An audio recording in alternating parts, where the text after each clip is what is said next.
Sir, ஒரு நிமிஷம். இந்த அட்ரஸ் எங்க இருக்கு? இப்படியே ஸ்ட்ரைட்டா போய் ரைட் சைடுல திரும்பினா லெஃப்ட் சைடுல 3வது பில்டிங். நாங்க வெளியூர், நீங்களே வந்து காட்டுறீங்களா? சார் ரைட்ல திரும்பினா லெஃப்ட் சைடுல 3வது பில்டிங் சார். நாங்க வந்து விடுறோம், வாங்க சார். ப்ளீஸ் வாங்க, உட்காருங்க உட்காருங்க சார்.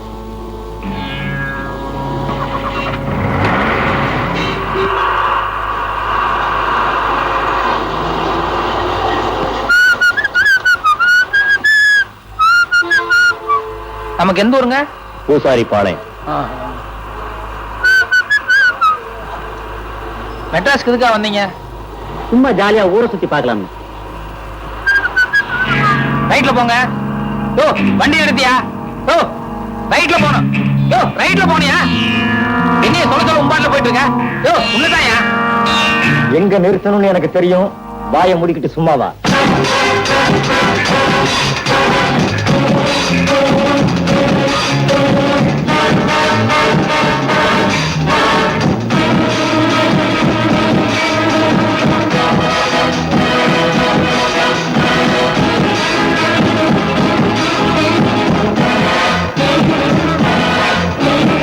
இப்ப நம்ம எங்க போறோம்? சொல்றோம். எதுக்காக என்ன கூட்டு போறீங்க? சொல்றேன். எல்லாமே பின்னாலதான் சொல்லுவீங்களா? ஆமாங்க. கொஞ்சம் வேகமா போப்பா. சீக்கிரமா உங்க சமாச்சாரத்தை முடிச்சுட்டு 11 மணிக்கு மேல எனக்கு கோர்ட்ல சில கேஸ் எல்லாம் இருக்கு, அதை போய் அட்டன் பண்ணணும்.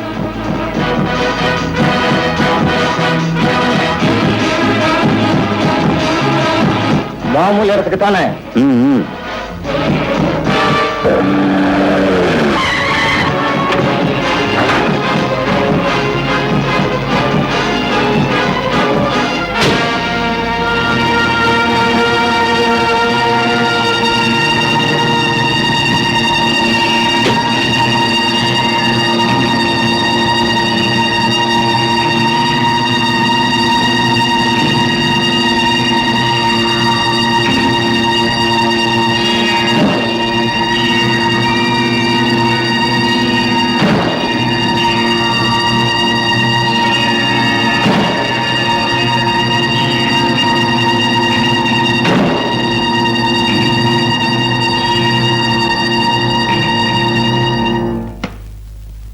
மிஸ்டர் வைரவன், உங்களை இங்கே எதற்காக அழைத்து வந்திருக்கிறோம் தெரியுமா? மன்னிக்கவும், அழைத்து வரவில்லை, கடத்தி வந்திருக்கிறீர். சரி, கடத்தியே வந்தோம். எதுக்காக தெரியுமா? சொன்னா தானே தெரியும். அடுத்த வாரம் கோர்ட்ல ஒரு கொலை கேஸ் நடக்க போகுது. அந்த கேஸ்ல ஒரு அப்பாவிய மாட்ட வச்சிருக்கோம். அவன்தான் அந்த கொலையை செய்ததாகவும் அதை நீ நேருக்கு நேரா பார்த்ததாகவும் கோர்ட்ல வந்து பொய் சாட்சி சொல்லணும். ஓகே.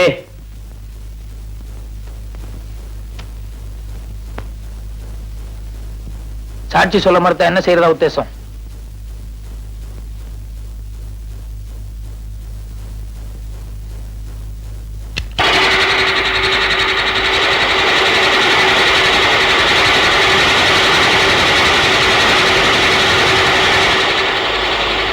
சாட்சி சொல்ல மறுத்தால் இதே மாதிரி நீயும் 2 ஆயிடுவ. ஓகே, நான் முடிவு பண்ணிட்டேன். சாட்சி சொல்றதா தானே? இல்ல, உங்களை உதைக்க போறதா.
கிரிமினல், என்னையே டபுள் காஸ் பண்றீங்களா?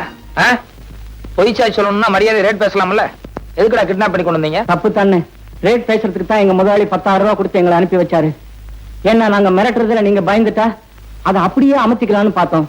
ஆனா இப்படி எல்லாம் அடி விழுதுன்னு தெரிஞ்சிருந்தா முதல்லயே மரியாதையா அந்த பணத்தை கொடுத்திருப்போம். சாரி, கொலை கேஸ்ல பொய் சாட்சி சொல்றது ரொம்ப பாவமான சமாச்சாரம். அதெல்லாம் நான் செய்ய மாட்டேன். வேற ஏதாவது கேஸ் இருந்தா சொல்லு. அண்ணே அண்ணே, நான் புள்ள குட்டிக்காரன். ஏதோ இந்த கேஸ் ஒத்துக்கிட்டீங்கன்னா எனக்கு ஏதாவது கமிஷன் கிடைக்கும். ஏயா, உனக்கு கமிஷன் அடையுங்க, எதை வேணாலும் நான் ஒத்துக்க முடியுமா? எனக்குன்னு ஒரு சில பாலிசிகள்லாம் இருக்குல்ல. என்னென்ன பாலிசி? நமக்கெல்லாம் பாலிசி. ஏதோ வாழ்க்கையில கஷ்ட நஷ்டம் வந்தா எல்லாத்தையும் மறந்துடுவோம். இந்தாங்க நம்ம அட்ரஸ், இதை வச்சுக்கோங்க. வேண்டாயா, நான் ஒரு தடவை சொன்னதுதான். இதெல்லாம் கொடுக்கறது வேஸ்ட். பரவாயில்லண்ணே, கையில் வைங்க. மனசு மாறினா உபயோகமா இருக்கும்ல. சரி அண்ணே, நல்லா யோசனை பண்ணிக்கிட்டே போங்க. 10,000 ரூபாய்கள் வாழ்க்கையில பல காரியங்களை சாதிக்கும். ஒரே போன் பண்ணீங்கன்னா 10,000தோட 10 நிமிஷத்துல வந்துருவேன். உங்களுக்கு மார்க்கெட் இருக்கும் போதே இதை காப்பாத்திக்கிட்டீங்கன்னா புத்திசாலித்தனம். அதுக்கு மேல உங்க இஷ்டம். யோ, கையெடுத்து கும்பிடுறையா. காலங்காத்தால தகராறு பண்ணாதையா. நான் புள்ள குட்டிக்காரையா. மீட்டரை பாரியா. 22 ரூபா 40 காசு ஆச்சு. 2 ரூபா 40 காசு குறைச்சிக்க. 20 ரூபாயா குடியா போதும். இந்த பாரு தம்பி, காதுல கடக்கம் போட்டிருக்கேன், கொண்டையில பூ சுத்தி இருக்கேன். இதெல்லாம் பார்த்துட்டு என்ன சிலுவானமா ஏமாத்திடலான்னு மட்டும் நினைக்காத. அதுக்கு வேணான பாரு. நான் எங்கேயோ உன்னை ஏமாத்துறேன். நீ நாயா என் வயிற்றுல அடிக்கிற. கொஞ்சம் யோசனை பண்ணி பாரியா. காலையில 6 மணிக்கு வண்டியில ஏறினேன். இப்ப மணி 8 ஆகுது. 2.5 மணி நேரமா பையன் படிக்கிற காலேஜ், பர்மா பஜார், பீச்சுன்னு சுத்தினேன். மீட்டர்ல 22 ரூபா 40 காசு ஆகாதையா. யோ, என்ன என்ன அள்ளி முடிஞ்சவன் நினைச்சிட்டு இருக்கியா? என் சொந்த ஊர் ஆண்டகாம்பாளையம். அங்கிருந்து கோயம்புத்தூர் 10 மைல். கோயம்புத்தூர்ல இருந்து மெட்ராஸ் 365 மைல். ஆக மொத்தம் 375 மைல். நேற்று ராத்திரி தான் கோயம்புத்தூர்ல இருந்து புறப்பட்டு இங்க வந்து இறங்கியிருக்கேன். ரயில்வே கட்டணம் எவ்வளவு தெரியுமா? 28 ரூபா 30 காசு. ரயில்ல ஃபேன் இருக்கு, படுக்க பெஞ்சு இருக்கு, பேச்சு துணைக்கு ஆள் இருக்கு, கக்கூஸ் இருக்கு. இவ்வளவு வசதி செஞ்சு கொடுத்து 12 மணி நேரம் விடிய விடிய ரயில ஓட்டி காலையில கொண்டாந்து விட்டுருக்கான். அவனே 28 ரூபா 30 காசு வசூலி பண்றான். நீ என்னடான்னா இந்த மெட்ராஸ்ல இருக்கிற பர்மா பஜாரு, என் பையன் படிக்கிற காலேஜ், அங்க இங்கன்னு சுத்தி 2 மணி நேரம் உன் வண்டியில இருந்ததுக்கு 20 ரூபா கேட்கிற. யாரு அப்பா சம்பாத்தியம் பண்ணதுன்னு நினைச்சிட்டு இருக்க? என்ன எழுத்து வாயின்னு நினைச்சிட்டு இருக்கியா? ஓஹோ, காலங்கத்தால ஏயா கழுத்த இருக்கிற? எனக்கு ஒரு அவசரத்துக்கு. ஐயோ யோ, ஆட்டோக்காரர, எவனாவது ஒருத்தன் கிராமத்துல இருந்து மெட்ராஸ் வந்தா இப்படித்தான் மிரட்டா? அவர் கொடுக்கறத வாங்கிட்டு போயா. ஏன் அப்படி எல்லாத்துக்கும் தகராறு பண்றீங்க? மெட்ராஸ் பேரையே கத்துறீங்க போல இருக்க. பாத்தியா? யோ, நமக்குள்ள என்ன தகராறு ஏதுன்னு சாரிக்காத அந்த ஆளு வந்த உடனே எவ்வளவு பெரிய நியாயம் சொல்லிட்டு போறாரு பத்தியா? அவர் பெரிய மனுஷனா, நீ பெரிய மனுஷனா? ஐயோ யோ, உன்கிட்ட பேசுறது எனக்கு சக்தி இல்லையா. இப்ப எவ்வளவு தாயா தர்றேங்கிற? இந்த பாரு தம்பி, நான் 20 ரூபா தர்றதுன்னா சேலத்துல கொண்டு போய் விட்டுரு. அங்கிருந்து 8 ரூபா தான் நான் போய்க்கிறேன். இங்கே இறங்குறதுன்னா 2 ரூபாய்க்கு மேல ஒரு பைசா தர மாட்டேன். ஐயோ, இன்னைக்கு யாரு முகத்துல முடிச்சனோ? ஐயோ ஐயோ, இந்தாயா வச்சுக்கையா, இந்தாயா வச்சுக்கையா. போயா, ஊர் வைத்தாரியா. சாப்பிட்டு பேர சொல்லி ஊர் வைத்தாரியா. போயா, நல்லா போயா. ஐயோ ஐயோ ஐயோ ஐயோ ஐயோ ஐயோ.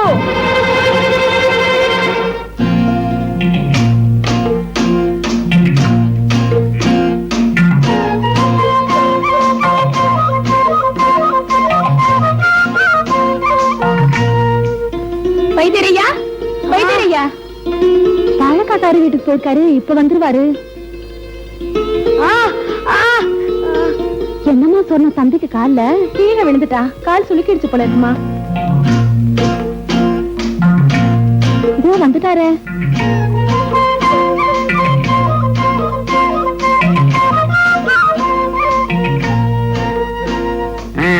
என்னம்மா? கீழே விழுந்து காலை சுளுக்கிட்டான் போல இருக்கு. அதான் மந்திரிச்சுட்டு போலான்னு வந்தேன். கொஞ்சம் வேப்பங்குளம் கொண்டா ஊத்திக்க.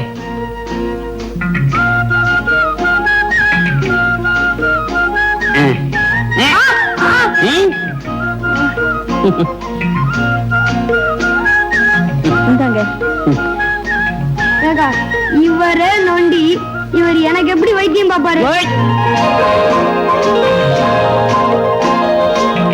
சார் சார், கொஞ்சம் நில்லுங்க சார். சார், உங்க பேர் முனுசாமி தானே? ஆமா. உங்களுக்கு பூர்வீகம் குடிமுத்தூர் கிராமம் தானே? ஆமா. ஏப்பா, என் ஊரு பேரு சொல்றியே, நீ யாருன்னு எனக்கு தெரியலையே. அதே குடிமுத்தூர்ல 15 வருஷத்துக்கு முன்னால காளி முதலியான்னு ஒருத்தர் இருந்தாரு. அவருக்கு சொர்ணோன்னு ஒரு பொண்ணும் வைரவான்னு ஒரு பையனும் இருந்தாங்களே, அவங்க உங்களுக்கு ஞாபகம் இருக்கா? ஆமா சொர்ணம் வைரவன் ஆமா ஞாபகம் இருக்கு. அவங்களுக்கு நீ என்ன வேணும்? அந்த சொர்ணத்தோட தம்பி வைரவன் நான் தாங்க. சொர்ணம் தம்பி வைரவன் நீயா? ஆமாங்க. நீ எத்தனை வருஷமா மெட்ராஸ்ல இருக்க? 12-13 வயசுல இருந்தே மெட்ராஸ்ல தான் இருக்கேன். போடா பைத்தியக்காரா, உனக்கு கொஞ்சமாவது குடும்பம் பாசம் அக்கறை ஏதாவது இருக்கா? இத்தனை வருஷமா மெட்ராஸ்ல சுத்துற, ஒரு தடவையாவது உங்க அக்கா எப்படி இருக்கான்னு போய் பாத்திருக்கியா? எங்க அக்கா தான் ஆத்துல முழுகி செத்து போச்சுங்களே. போடா இவன, உங்க அக்கா உயிரோட தான் இருக்கா. என்ன மலைச்சு போய் நிக்கிறேன்? நிஜமா எங்க அக்கா உயிரோட தான் இருக்காங்களா? அட ஆமாங்கிறேன். 6 மாசத்துக்கு முன்னாடி நெல்லித்தோட கிராமத்துல உங்க அக்காவை பார்த்தேன். அவகிட்ட உன்னை பத்தி விசாரிச்சா நீ என்னமோ ஆத்துல மூழ்கி செத்து போயிட்டு அவன் நினைச்சுக்கிட்டு இருக்கா. 20 வருஷமா ஆளுக்கு ஒரு பக்கம் ஒருத்தருக்கு ஒருத்தர் உசுரோட இருக்கிறது தெரியாம போயிச்சுக்கிட்டு இருக்கீங்க. இப்ப எங்க அக்கா எந்த ஊர்ல இருக்கிறதா சொன்னீங்க? மேட்டுப்பாளையம் பக்கம் நெல்லித்துறையில தான். இப்ப அவங்க குடும்ப சூழ்நிலை அவ்வளவு சரியில்லைன்னு நினைக்கிறேன். ஏன் அவங்களுக்கு என்னாச்சு? 6 மாசத்துக்கு முன்னாடி ஆத்துல வெள்ளம் வந்தது. அப்ப விவசாயத்துக்காக வச்சிருந்த நிலைமை ஆத்தோட அடிச்சிட்டு போயிடுச்சு. அதுல இருந்து அந்த குடும்பத்துக்கு கொஞ்சம் கஷ்டம் தான். நான் ஒரு முறை அவங்க பார்க்க போன போது கூட வயசுக்கு வந்த பொண்ணை கண்ணாலம் கட்டி கொடுக்க முடியலன்னு சொல்லி மொரோன்னு அழுதாப்பா. இப்ப நீ உசுரோட இருக்கிறதும் இல்லாம நீ மெட்ராஸ்ல கை நிறைய சம்பாத்தியம் பண்ற அப்படின்னு உங்க அக்காவுக்கு தெரிஞ்ச அவ எவ்வளவு சந்தோஷப்படுவா. நீ ஊருக்கு போகும்போது ஒரு 10-15 பணத்தோட போ. ஏன்னா உங்க அக்கா பொண்ணுக்கு கண்ணாலம் கட்டி வச்சாப்படி இருக்கும். அந்த குடும்ப கஷ்டம் கொஞ்சம் நீங்கினாப்படி இருக்கும். என்ன நான் சொல்றது? அப்ப நான் வரட்டுமா?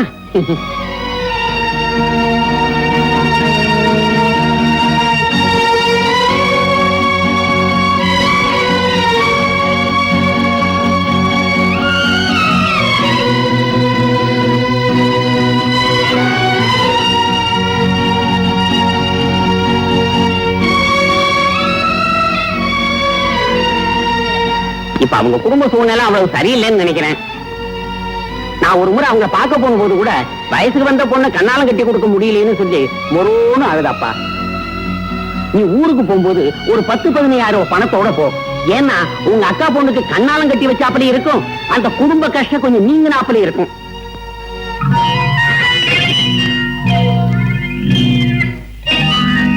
அண்ணே நல்லா யோசனை பண்ணிக்கிட்டே போங்க. 10,000 ரூபாய்கள் வாழ்க்கையில பல காரியங்களை சாதிக்கும்.